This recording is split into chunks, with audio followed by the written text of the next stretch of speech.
Hi అండి. ఇది చూడగానే మీకేమనిపించిందో కమెంట్ చేయండి. ఇదైతే గుడి. మేమిక్కడికొచ్చిన కొత్తలోన ఇది గుడి అనుకోలేదు. తర్వాత తెలిసింది. ఉగాది రోజైతే గుడికి వెళ్ళాను. ఇక్కడ వినాయకుడు, లక్ష్మీదేవి, శివుడు, ఆంజనేయ స్వామి వీళ్ళందరూ ఉన్నారు. ఇదైతే మా క్వార్టర్స్ లోపలే ఉంది. మేముండేది బెల్గాము. ఇది చాలా పురాతనమైన గుడి.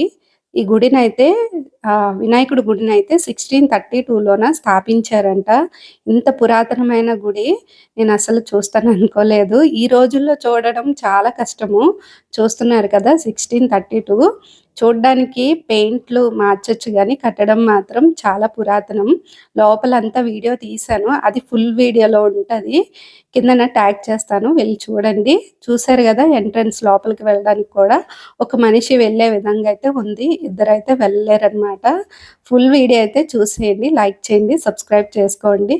Okay friends bye.